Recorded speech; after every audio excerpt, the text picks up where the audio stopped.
dropped it back into the open Gucci bag, and kicked it toward her as if contemptuously. "Take the money," she pleaded. "Just let me go." "You think we want to hurt you?" Lopez asked. "We just want to get to know you, Megan. See what you look like under those clothes. Why don't you help us out? Lift up your skirt." She shook her head violently, her eyes darting around the alleyway.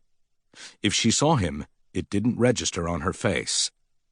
Lopez took a knife out of his jacket pocket and flicked up a wicked 9-inch blade. "We haven't cut you yet, and we won't. Just show us what you got." "No need for you to get hurt," Manuel said reasonably. Okay, she gasped. She reached down and pulled up her white skirt. It was so short she didn't have to pull it up high to reveal the white panties she was wearing. "Pull them down," Lopez said.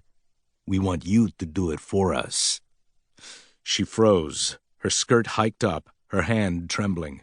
"Don't make me do it," Manuel said. "You show us what we want to see, we'll let you go." She didn't move. "Okay, I can do it. I'll do it." She pulled down her panties. She tried to hold on to them, but they fell around her ankles. "Natural redhead," Lopez said. "Nice. Let's see your ass." She started to turn around. "Keep your skirt hiked up," Manuel reminded her. She nodded and turned fully around, facing the brick wall. Her bare behind was pale in the semi-darkness. The Equalizer decided this had gone far enough, although he had to admit she had a dynamite ass.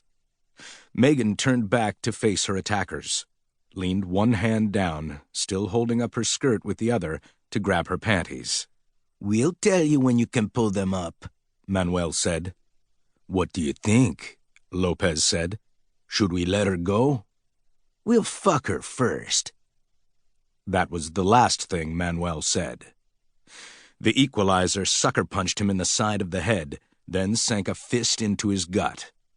He went down on his knees, vomiting onto the dirty concrete. The Equalizer kicked him in the face, sending him onto his side. Then he kicked him hard in the balls. What happened next happened quickly. Lopez whirled with the knife, still not quite seeing the figure in the deep shadows, and thrust forward blindly.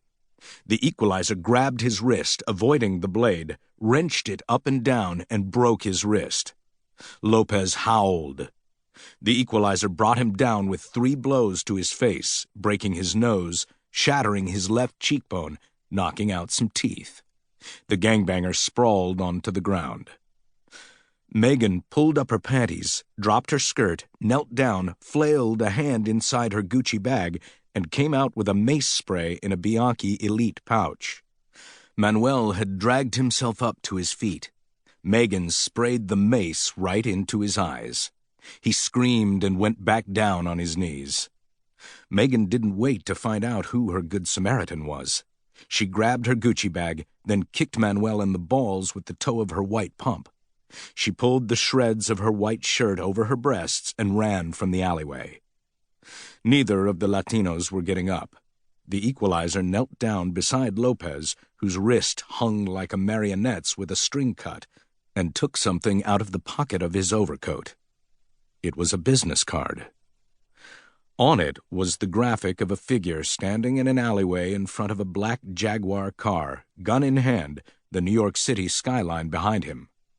Above it were the words, "Justice is here."